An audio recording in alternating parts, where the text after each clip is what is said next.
할렐루야.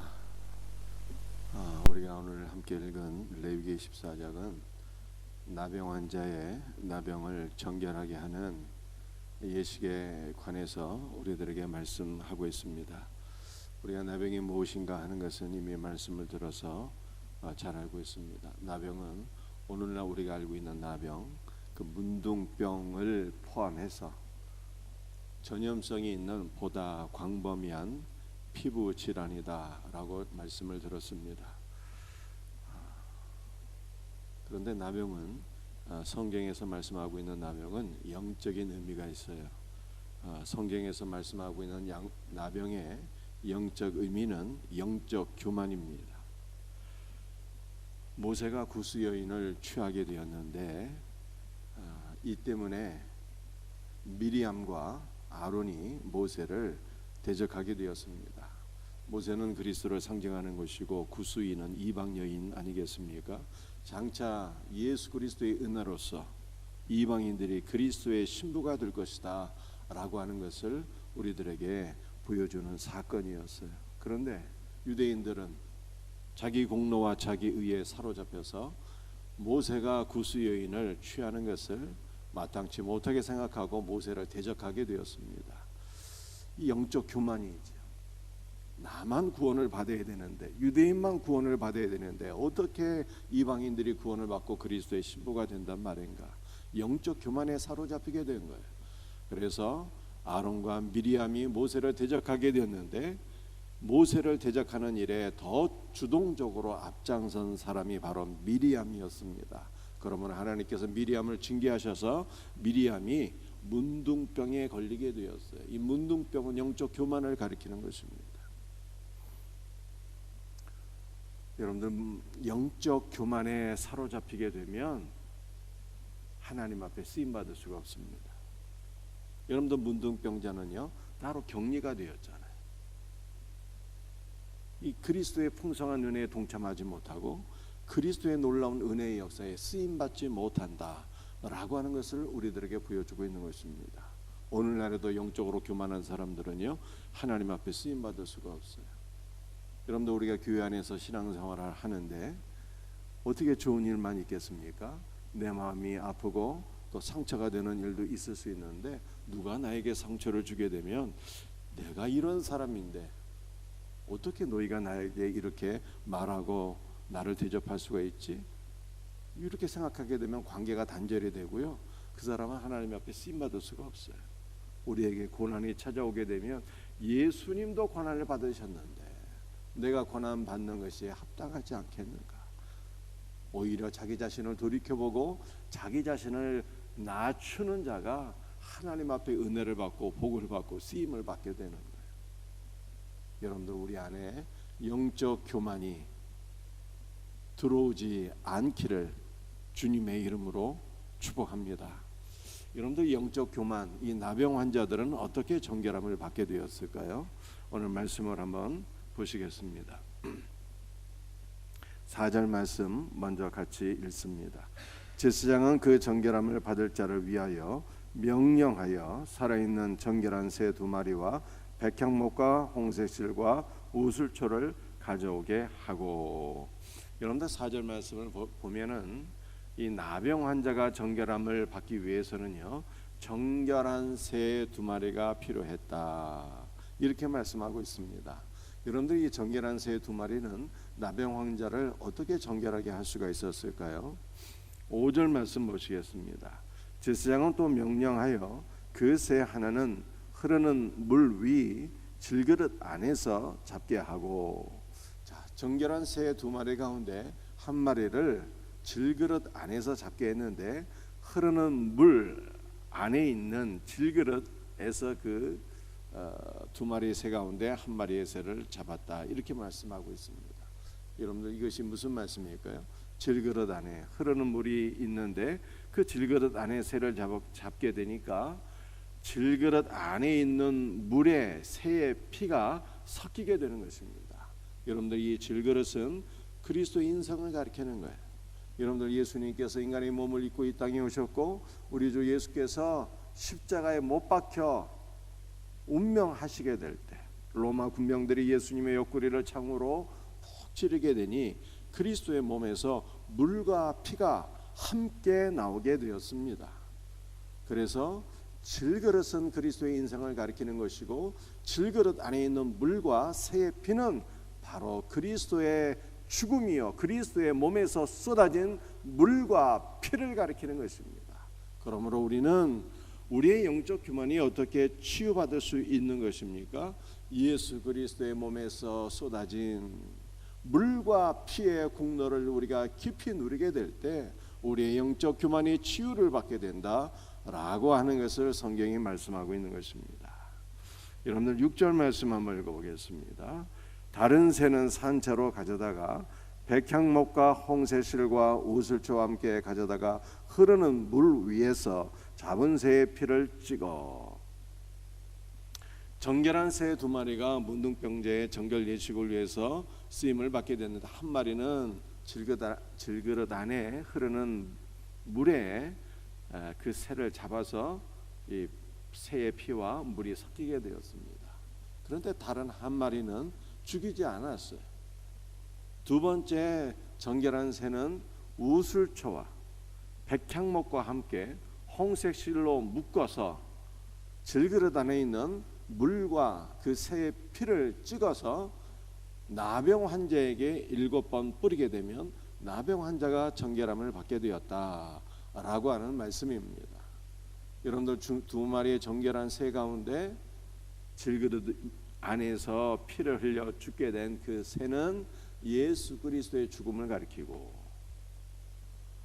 죽이지 않고 살아있는 한 마리의 새는 예수 그리스도의 부활을 가리키는 것입니다. 결국 우리는 그리스도의 죽음과 부활의 생명 안에서 우리가 모든 죄를 사함받고 영원한 생명을 얻게 될 뿐만 아니라 우리의 높아진 마음, 우리의 영적 교만이 치유를 받게 된다라고 하는 것을 말씀하고 있는 거예요. 여러분들 우슬초는요, 우리가 이스라엘을 가보게 되면 이스라엘 들판 어디에서나 흔히 볼 수 있는 작은 들풀을 가리키는 것입니다. 여러분들 이 우슬초 한 묶음은요 바로 그리스도의 낮아지심, 그리스도의 연약함을 우리들에게 보여주고 있는 거예요. 백향목은 반면에 이스라엘에서 높이가 한 30m 정도까지 자라나는 매우 큰 나무이며 재질이 단단해서 성전의 목재로 쓰이게 되는 것입니다. 이 우슬초는 그리스도의 강하심, 그리스도의 높으심을 가리키는 거예요. 여러분들 홍색실은 그리스도의 피 안에서 우리가 그리스도와 함께 연합되는 것을 의미하는 것입니다. 그러므로 우리는 그리스도를 다방면으로 누려야 될 것을 말씀하고 있어요. 그리스도의 죽으심을 누리고, 그리스도의 부활 생명을 누리고, 그리스도를 우슬초로 누리고, 그리스도를 백향목으로 누리고, 그리스도와 함께 연합하게 될 때 우리는 그리스도의 모든 은혜와 생명 안에서 우리의 모든 영적인 나병이 치유를 받게 된다라고 하는 것을 말씀하고 있는 것입니다. 여러분들 두 번째 산 이 새를 백향목과 우슬초와 홍색실로 묶어서 질그릇 안에 있는 물과 피를 나병 환자에게 7번 뿌렸잖아요. 7번 뿌린다라고 하는 것은 온전한 치유를 의미하는 것입니다. 여러분들 우리가 알고 있는 아람 나라의 군대 장관 나만이라고 하는 자가 나병에 걸리게 되었는데, 그가 어떻게 고침을 받게 됩니까? 선지자 엘리사의 말을 듣고 요단 강물에 7번 몸을 담궜더니 그의 나병이 떠나가고 그의 살이 온전히 회복되었더라라고 하는 것을 말씀하고 있잖아요. 이 말씀과 유사한 말씀인 것입니다. 그리스도의 물과 피를 7번 뿌리게 될 때 모든 영적 나병이 떠나가고 치유의 역사를 경험하게 된다는 것입니다. 7절 말씀 한번 읽어보겠습니다. 나병에서 정결함을 받을 자에게 7번 뿌려 정하다 하고 그 살아있는 새는 들에 놓을지며. 7번 질그릇 안에 있는 물과 피를 나병 환자에게 뿌리면 정결하게 되는데, 그 이후에 두 번째로 이 살아있는 새는 어떻게 되었습니까? 두 마리 가운데 한 마리는 죽이고 한 마리는 살아있잖아요. 한 마리는 그리스도의 죽음, 한 마리는 그리스도의 부활을 가리킨다고 말씀드렸습니다. 그런데 두 번째 이 살아있는 새는 들에 노을지며 이렇게 말씀하고 있어요. 여러분들, 우리는 그리스도와 연합된 자입니다. 그러므로 두 번째 살아있는 이 새를 놓아준다라고 하는 말씀은요, 우리가 그리스도 안에서 더 이상 질병에 묶여있는 자가 아니라, 더 이상 죄와 사명에 묶여있는 자가 아니라 우리는 자유하게 되었다라고 하는 것을 보여주고 있는 말씀이며, 여러분들, 우리가 문둥병에서 정결하게 되고 문둥병에서 노임을 받게 된 성도는 이제 어떻게 살아야 되겠는가라고 하는 것을 보여주고 있는데요, 여러분들, 놓은 새는 하늘을 향해서 날아가는 것 아니겠습니까? 그러므로 우리는 정결하게 된 성도는 더 이상 땅을 바라보며 땅의 것을 추구하는 자가 아니라, 그리스도 안에서 치유받은 모든 성도는 하늘을 바라보고 하늘을 소망하며 참 하늘이신 그리스도를 구하는 삶으로 나가야 된다라고 하는 것을 성경이 우리에게 말씀하고 있는 것입니다. 여러분들, 제가 주일날 드린 말씀을 기억하고 계시죠? 부자와 나사로의 말씀입니다. 여러분들, 부자가 왜 지옥불에 떨어지게 되었습니까? 그가 불의한 청지기였기 때문에 지옥불에 떨어지게 되었죠. 그러나 더 중요한 이유가 있다고 말씀드렸어요. 그것이 무엇입니까? 부자는 현세의 복만 간구했기 때문에 내세에 더 이상 받을 복이 없어서 영원한 생명에서 배제가 되었고 지옥의 형벌을 받게 된 것입니다. 그러므로 우리의 기도의 제목이 바뀌어져야 될 것을 말씀드렸어요. 이제 우리는 그리스도 예수 안에서 자유함을 누리게 되었습니다. 우리의 모든 영적 교만이 치유를 받게 되었습니다. 그리스도 예수 안에서 온전하게 된 우리의 성도는 더 이상 땅을 바라보고 땅의 것을 구하는 자가 아니라 하늘을 바라보고 하늘을 소망하며 참 하늘이신 그리스도를 구하는 삶으로 나가야 되는 것입니다. 이 복된 은혜가 우리에게 있기를 주의 이름으로 축복합니다. 여러분들, 이와 같은 정결 예식을 거친 이후에 나병 환자는 바로 진영 안에 들어오는 것이 아니라 진영 바깥에 7일 동안 머물러야 되었습니다. 그리고 8일째 되는 날에 속건 제사를 하나님께 드리고 속건 제물의 피로서 다시 한번 정결함을 받아야 되는 것입니다. 이 말씀이 바로 14절 말씀이에요.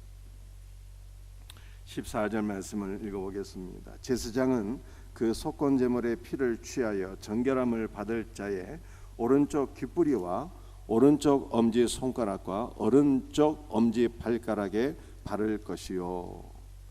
진 밖에 7일 동안 있다가 8일째 되는 날에 속건 제물을 하나님께 드리고 속건 제물의 피로서 정결함을 받게 되는데, 오른쪽 귓부리에 속건 제물의 피를 바르고 오른손 엄지가락에 피를 바르고 오른쪽 엄지 발가락에 또한 피를 발라서 정결하게 되었다라고 하는 것을 말씀하고 있습니다. 여러분들, 사람이 왜 교만하게 될까요? 여러분들, 사람은요, 그리스도의 말씀을 들어야 되는데 그리스도의 말씀을 듣지 못하고 자꾸만 세상 것을 듣게 되면 우리의 마음이 교만하게 되는 것입니다. 그러므로 오른쪽 귓부리에 피를 발랐다는 것은 피로써 우리의 귀가 정결하게 되어서 그리스도의 말씀을 듣게 된다는 것을 보여주고 있는 거예요. 여러분들, 우리의 귀가 정결하게 되어서 그리스도의 말씀을 들을 수 있는 은혜가 있기를 주님의 이름으로 축복합니다. 여러분들, 사람은 왜 교만해지는 것입니까? 자신의 손과 발로 이런 모든 업적이 나의 능력이라고 생각해서 여러분들 심령이 교만해지는 거예요. 그래서 바벨론의 느부갓네살 왕은 자신이 이룩한 모든 위대한 업적을 바라보면서 보라, 나처럼 위대한 왕이 어디에 있겠는가 라고 생각하며 교만하게 되었을 때 하나님의 심판을 받게 되었어요. 그러므로 오른쪽 손가락과 오른쪽 발가락에 피를 바른다는 것은요, 우리가 행한 모든 일들이 그리스도의 보혈로서 덮여져서 내가 한 일이 아니라 그리스도의 은혜로 이룬 일이다 라고 하는 것을 고백하는 거예요. 사랑하는 성도들이요, 그리스도의 피가 없으면 영적 교만에 빠지게 돼요. 그리스도의 보혈이 있으면 내가 한 일이 아니라 나를 통해서 주님이 이루신 일입니다 라고 하는 것을 고백할 수가 있는 것입니다. 이와 같은 겸손이 우리에게 있기를 주 예수의 이름으로 축복합니다. 그런데 마지막으로 한 가지 더 말씀드릴 것은요, 24절에 기록된 나병 환자의 정결 예식이 제사장을 정결하게 하고 제사장을 위임하는 예식과 동일한 예식이라는 것입니다. 여러분들 제사장을 정결하게 하고 제사장을 위임할 때도 바로 이렇게 예식을 치르게 된 것입니다. 오른쪽 귓부리에 피를 바르고 귀가 정결하게 되고 오른쪽 발가락에 피를 발라서 정결하게 된 손과 발로서 주님을 섬기다 라고 하는 뜻을 가지고 있어요. 제사장의 위임 예식과 나병 환자의 정결 예식이 완전히 독이네요. 여러분들 이것은 무엇을 우리들에게 교훈하고 있는 것입니까? 여러분들 우리가 하나님 앞에 영적 교만에 빠지게 되면 하나님 앞에 쓰임받을 수 없다는 것을 제가 말씀드렸어요. 영적 교만에 빠진 사람은 그리스도의 풍성으로부터 격리가 되어서 절대로 쓰임받을 수가 없습니다. 반면에 우리가 영적 교만을 치유받게 되면은 하나님 앞에 존귀한 제사장으로 쓰임받게 된다는 거예요. 하나님을 섬기고 사람들을 섬길 수 있는 존귀한 제사장으로 저와 여러분들은 쓰임을 받게 된다고 하는 말씀입니다. 그러므로 우리는 선택해야 되는 거예요. 내가 영적 교만에 빠져서 그리스도의 풍성으로부터 멀어지고 나는 쓰임받지 못할 인간이 될 것인가, 아니면 나의 모든 영적 교만이 그리스도 예수 안에서 치유받아서 나의 심령이 겸손하게 되고 그러므로 나는 하나님 앞에 쓰임받는 영적 제사장이 될 것인가. 여러분들은 어떠한 사람이 되고자 하십니까? 우리의 모든 영적 교만이 그리스도 안에서 치유되고 정결하게 되며 우리가 하나님을 섬기고 사람을 섬길 수 있는 존귀한 제사장으로 주님 앞에 쓰임받는 은혜가 있기를 예수님의 이름으로 축복합니다. 기도하시겠어요? 아버지 하나님 감사합니다. 우리의 모든 영적 교만이 그리스도 안에서 치유되기를 간절히 소원합니다. 우리를 위해서 죽으시고 물과 피를 쏟으신 그리스도의 은혜를 누리게 하옵소서. 부활하신 그리스도를 생명의 영으로 누리게 하여 주옵소서. 예수 그리스도를 우슬처럼 누리며 백향목으로 누리며 홍색실 안에서 그리스도와 더불어 연합된 우리 성도의 은혜가 우리에게 넘쳐서 우리의 모든 영적 교만이 치유되게 하여 주옵소서. 이제는 땅을 바라보며 사는 자가 아니라 그리스도를 소망하며 그리스도를 바라보는 자가 되게 하여 주옵시고, 그리스도의 피로써 우리의 모든 귓불이와 손과 발이 정결하게 되어서 그리스도의 말씀을 듣게 하시고, 내 손과 발로 이룬 업적에 내가 빠져서 교만하게 된 것이 아니라 내가 행한 모든 것들이 주님의 은혜였습니다 라고 하는 것을 고백할 수 있는 겸손이 우리 모두에게 있기를 간절히 기도합니다. 우리의 모든 영적 교만이 치유받아서 주님 앞에 쓰임받는 거룩한 제사장들이 다 되게 하여 주시옵소서. 모든 것을 감사합니다. 오늘 이 새벽에도 주님의 보혈로서 우리를 정결하게 하여 주옵소서. 주의 영으로 우리를 충만하게 채워 주시옵소서. 오늘 우리의 모든 간구를 주께서 들으시고 응답하여 주옵기를 소원하오며 예수님의 이름 받들어 간절히 기도드리옵나이다.